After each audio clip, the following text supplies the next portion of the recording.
we just ignore these times. Like these, we're all pushing racist and sexist things, but we just ignore them because they're the past. That doesn't make sense to me. But then we only bring up other past things. I don't know. I'm not getting into that. That's not what this is about. No, we're gonna get to 1 second because what really makes it almost makes me laugh because it's so fucking asinine.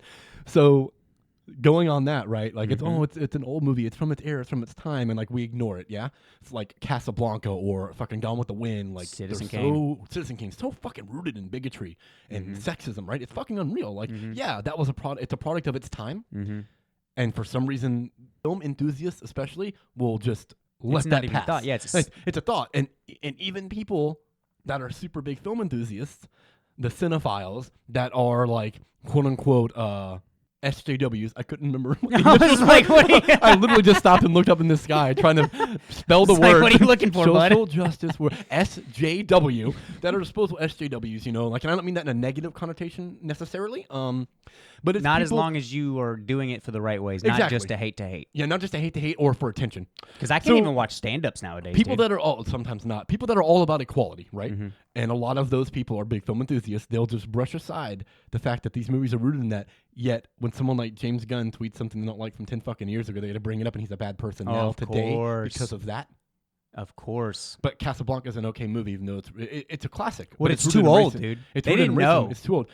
10 years ago. 10 years ago is different, bro. 2009 culture was way different than 2019 culture. Yeah. So it's excusable for the movie because it's a form of art, I guess. Not I guess. Movies are a form of art. But because it's a form of art, it's excusable.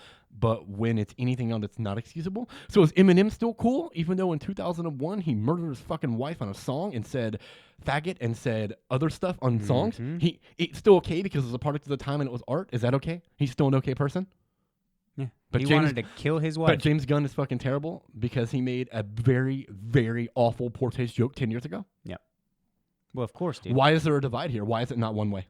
That's the thing that always kills me. If he's terrible and condemned, why are these movies not terrible and condemned?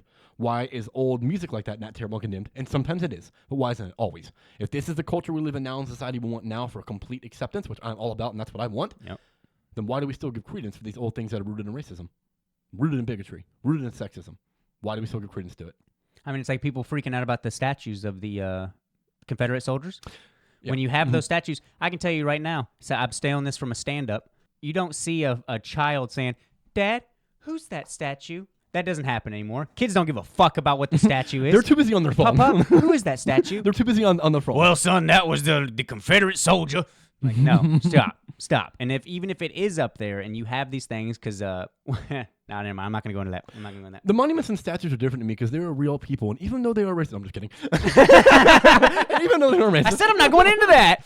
But yeah, just, man, I don't know. I don't understand how and why some things are given a pass and other things aren't. Well, it's because some things are viewed greatest of all times.